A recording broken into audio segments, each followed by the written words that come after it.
Hi and welcome back to episode 2 of the Unnamed Engage project. If you haven't already seen episode 1, there's a bit of a background into the current state of the layout. It is partially built already. If you go and have a watch of that, then this will follow on. So the three main tasks for this video is the hillside, well, part of the hillside needs a second coat of brown paint on it, so we're going to slop some of that on. The chinchilla dust in the first video that I used as ballast, that needs lifting and removing and then replacing with the new ballast that I've got, which is a lot better.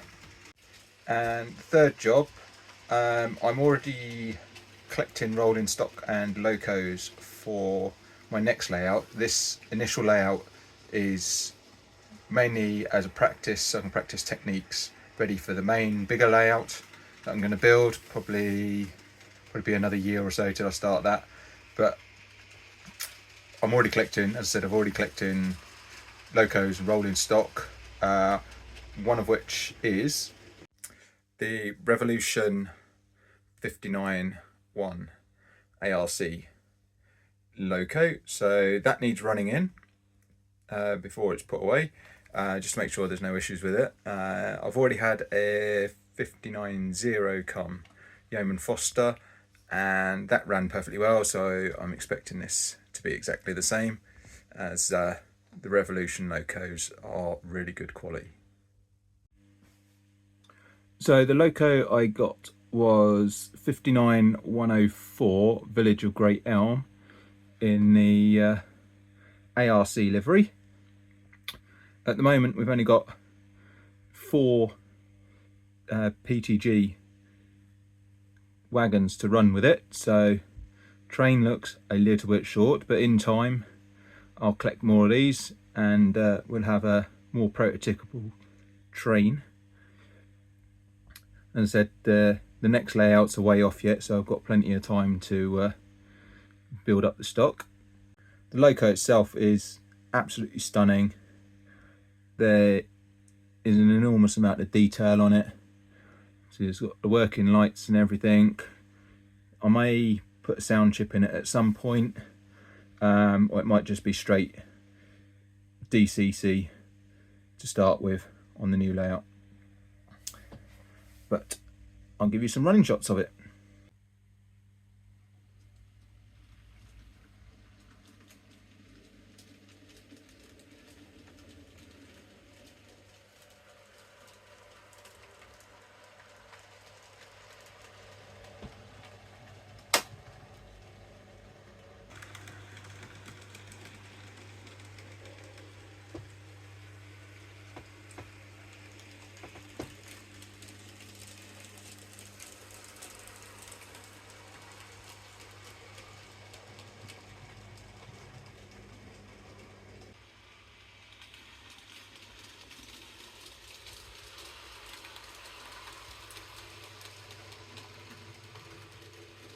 Right, whilst the 59 is doing its running in, I'm gonna crack on with the second coat of brown paint. A lot of the ideas you'll see in my videos I've taken from other YouTubers, be it Engage or 00. So this is one from Chadwick, Charlie at Chadwick. So the paint I'm using is cheap old poster paint from can't even remember where I got it from, B&M or somewhere like that, so only a couple of quid. So we'll slap some of that on and then we'll move on to the next job.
Right, the next task is to pull up all this horrible ballast, the chinchilla dust.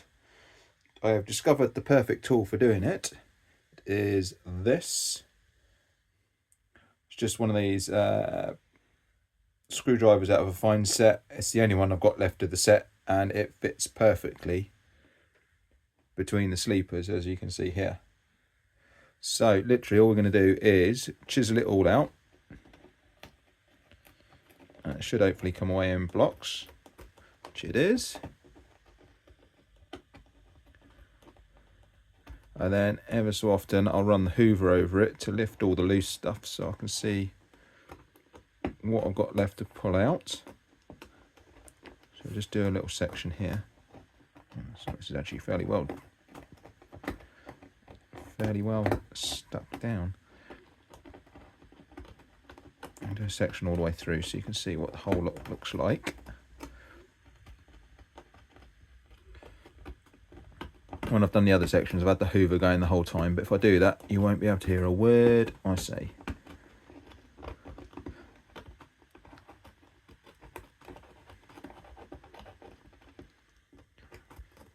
I don't bother soaking it or anything like that.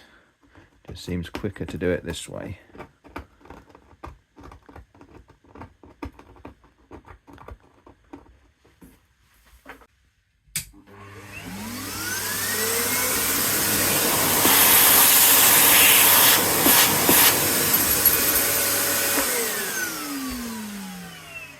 As you can see from that short section, it's really coming up nicely, so I'm going to carry on and I'll show you the end result in a second.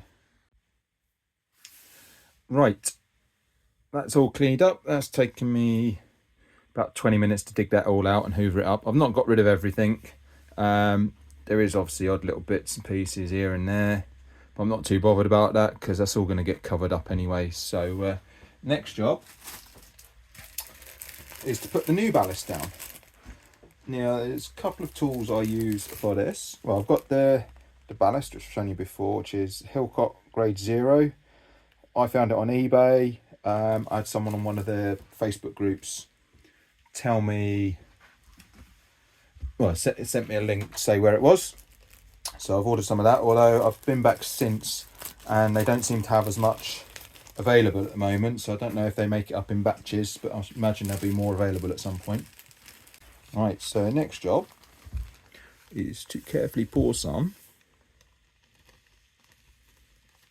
The tunnel's going to be fun. Just pour a little bit down the middle, chuck some over here.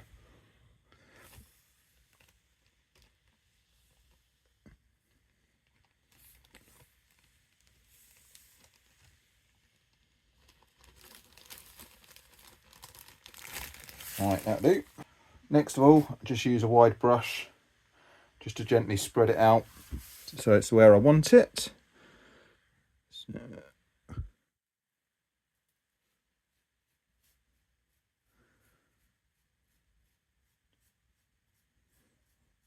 then I found it easiest to do between the sleepers to start with, and then worry about the shoulder, ballast shoulder afterwards.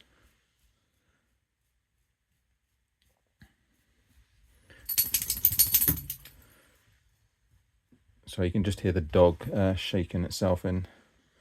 She's under my table, being fairly good.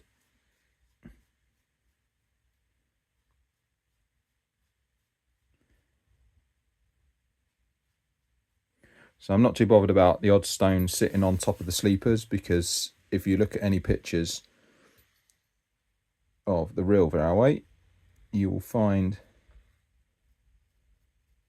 plenty of examples of ballast sitting on top of the sleepers. I've also found as well, I'm a lorry driver by trade, so I'm often out and about, and where I've noticed bits of railway and stuff on my travels, you do find that even in some places there'll be like a ridge of ballast up in the middle of the sleepers, as well as things like rails and old rails, or whether they put new rails down ready to replace them in due course. So there, I'll just get some more in here. So it's literally just going round fettling until it looks how I want it. Obviously this is the first stage. I will be coming back later on and put in line side vegetation and the like in. So again, I'm not too bothered if I'm missing bits at the time being. There's going to be more layers of scenery coming in later on. Main thing at the moment is just to make sure that the shoulder's covered up, because the cork bed I put on, I'm not using it for soundproofing because I don't think it makes that much difference personally. I've just used it to save on ballast material, so I don't have to chuck so much down, just to get the shoulder effect you can see here. Right, so I'll just finish off this little bit and doing the tunnel, because that's going to be fiddly, and then I'll show you the next stage. Right, it's all where I want it. So the next stage is to spray it with water with a couple of drops of washing up liquid in it to break the surface tension.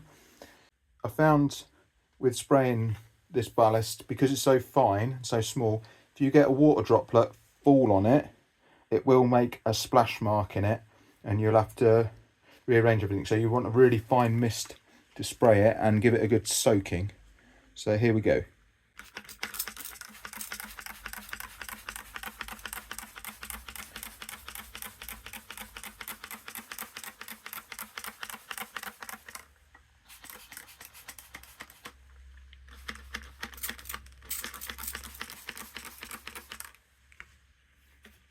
You can see I've got a little splash mark here, so I'll have to tidy that up.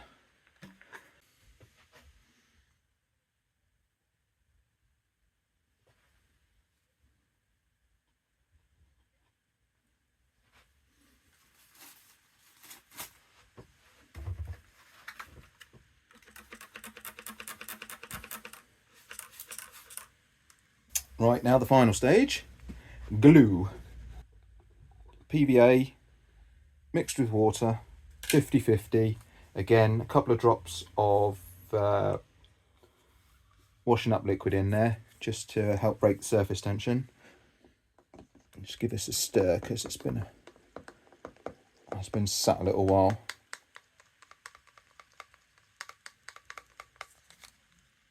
And you can see I've got a syringe that I use. I can't remember where I got it from, but it's just basic syringe, and I just need to basically work along now, and you need to properly soak it.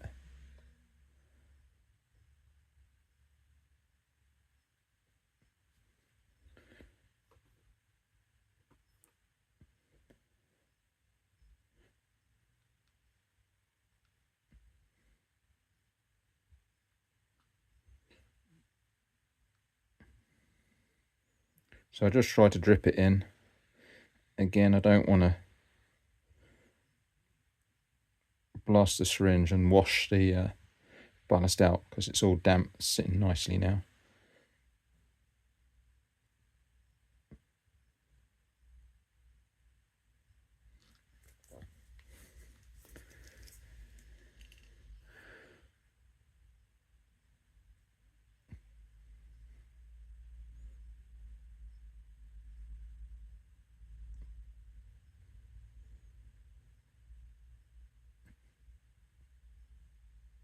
And if, like me, you've got an open frame rather than just a solid board, you do have to be careful, because when I've done it previously, found glue dripping out the bottom of the layout onto my boxes that are under the layout, which certainly was not ideal.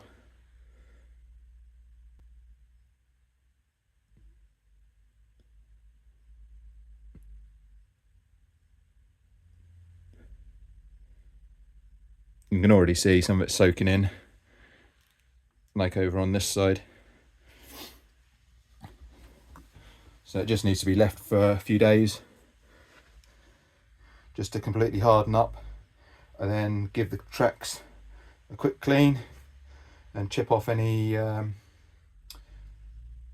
ballast that's got on the inside edge of the rails, so it doesn't cause your flanges to catch on it, lift and derail your trains. So I'm just going to finish this off and I'll show you it all completely soaked at the end, and then we'll come back when it's dry. So here we go, one completely saturated track bed. You can see at the bottom of the picture I've had a couple of bits run down here, but it's not the end of the world. Yeah, it's just how much glue I put on. So now I'll leave that, and I'll probably leave that till next weekend. Come back and do any cleaning up or patching up if I need it, and run some trains over it, see how they get on. For those of you wondering about the dog that I mentioned earlier, she likes to curl herself up underneath my work table, so she's quite happy down there. Also, while we're waiting for the glue to dry on the ballast, this is the two areas that I showed you that I was painting with the second coat of brown paint. So it's covered quite nicely, so it's ready for grass and the like to be scattered all over it. So that'll be the next stage on that area. We are back, it's a week later. This has fully dried. Just going along to make sure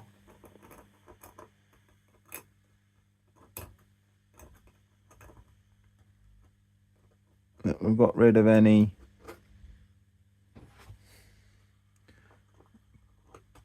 bits on the inside of the rails, just so we don't cause ourselves any derailments.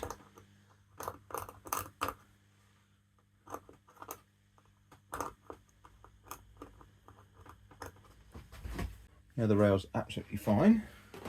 Just give it a quick hoover.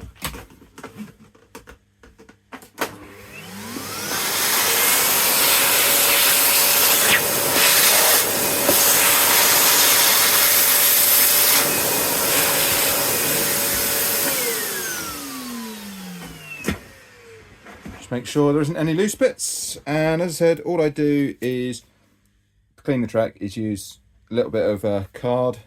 I don't bother with track rubbers or anything. Oh.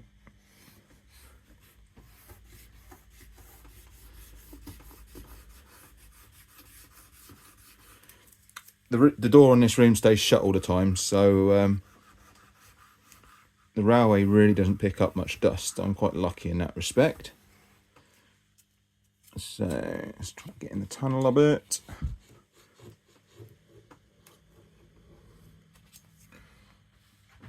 Right, let's give it a whirl. We're already switched on, so and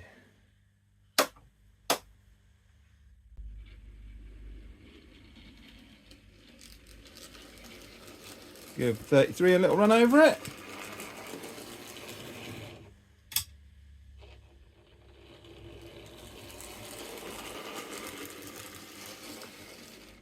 No dramas there, we're all done. On to the next job. Right, that's it for this video. Thanks for watching. I have no idea what I'm going to do in the next one.